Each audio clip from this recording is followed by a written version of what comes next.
Halo semuanya, selamat datang kembali di Kopi Tata Negara. Tempat kita ngobrolin hal-hal yang kelihatannya berat, tapi dibawa santai sambil nyeruput kopi. Nah, di tahun 2026 ini, sadar nggak sih kalau lini masa kita tuh lagi rame banget soal hukum dan lembaga negara?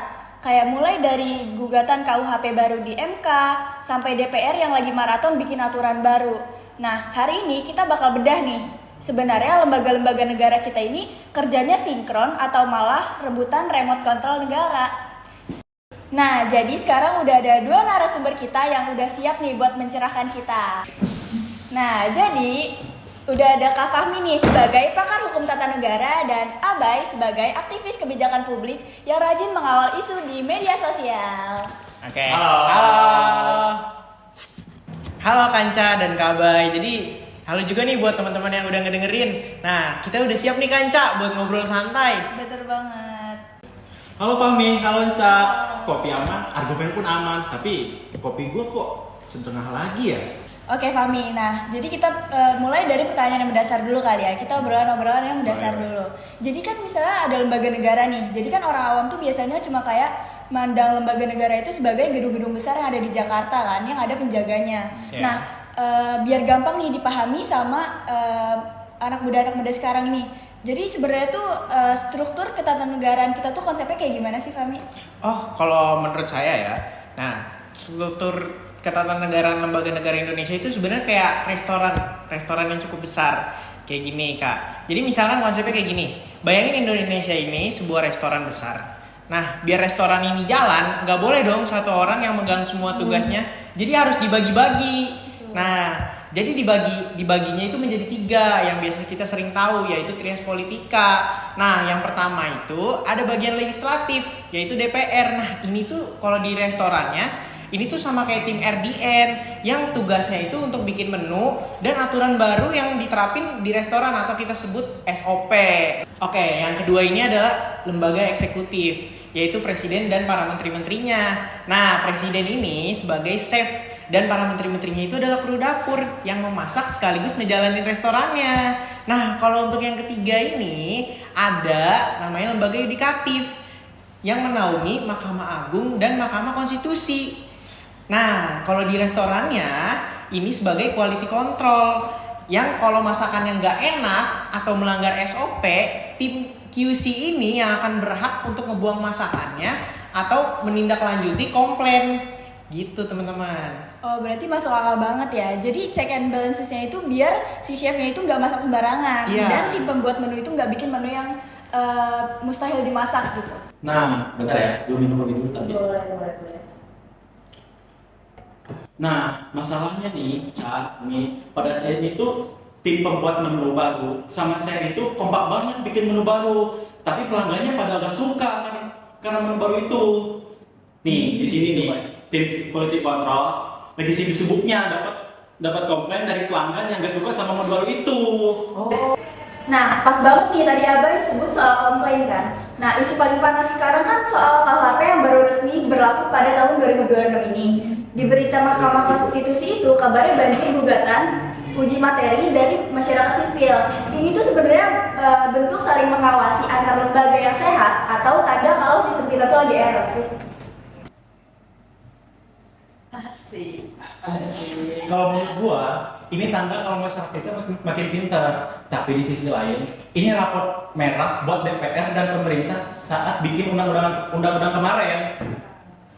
Banyak pasal yang dinilai masyarakat berpotensi karet. Misalnya soal batasan kritik atau kebebasan berekspresi. Makanya masyarakat lari ke MK, Mahkamah Konstitusi. Mahkamah Konstitusi ini benar-benar jadi benteng terakhir buat ngoreksi produk legislatif.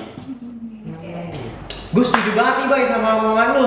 Tapi gue pengen ngikutin kayak lu juga nih, gue pengen minum kopi dulu. Boleh dong nih, boleh banget, aman banget.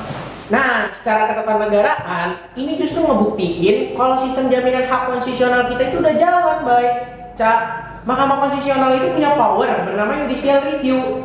Jadi, meskipun DPR dan Presiden itu sepakat mengetok sebuah undang-undang, kalau terbukti melanggar Undang-Undang Dasar, Mahkamah Konstitusional itu bisa membatalkan atau mengubah pasal tersebut. Jadi kekuasaan DPR dan Presiden itu nggak absolut sama sekali, Bay sama Ca. Nah, berarti Mahkamah Konstitusi itu kayak wasit yang bisa nganulir gol kalau ternyata setelah dicek VAR itu pemainnya terbukti offside. Gitu nggak sih? Iya, bener banget, Cak. Mahkamah Konstitusional itu loh adalah ruang VAR-nya dari hukum Indonesia. Sepakat itu. Nah, tapi baik.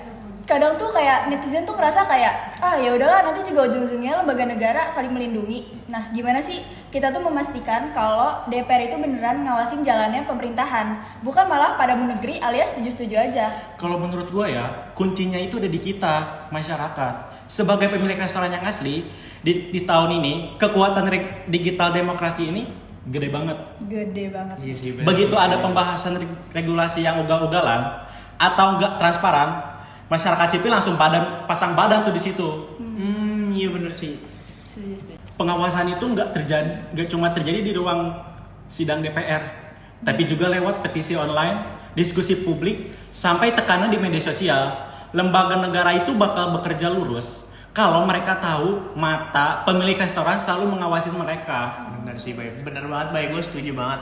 Nah, dan kita juga punya lembaga-lembaga negara bantuan seperti KPK, Ombudsman, atau Komnas HAM yang ikut menjaga ekosistem ini. Jadi, ketatanegaraan kita itu bukan cuma soal 3 lembaga besar tadi, tapi ekosistem luas yang tujuannya tuh cuma satu. Apa tuh, Mi? Melindungi hak-hak kita sebagai warga negara Indonesia.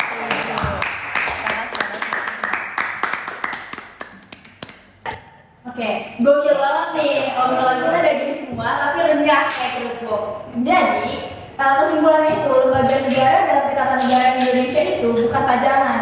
Mereka itu punya fungsi masing-masing yang saling mengikat. Dan dinamika di tahun ini, mulai dari berlakunya KUHP baru sampai ramainya di sidang MK, adalah bukti kalau hukum kita itu dinamis dan butuh keterlibatan kita semua untuk buat mengawal.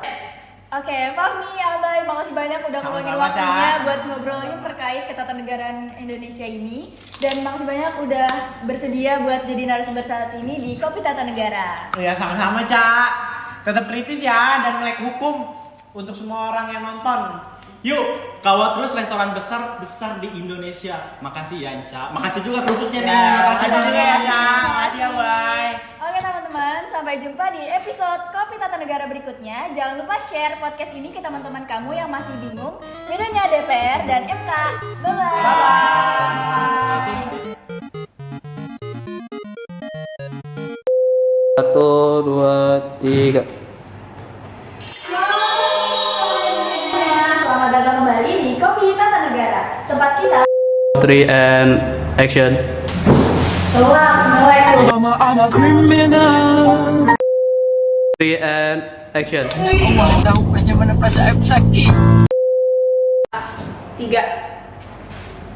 Actionnya mana sih ya? Kan dia yang ngasih arahan ya. Kan tadi udah diskusi ya. Udah bukan gua sekarang, udah jatuhnya tanggung jawab dia.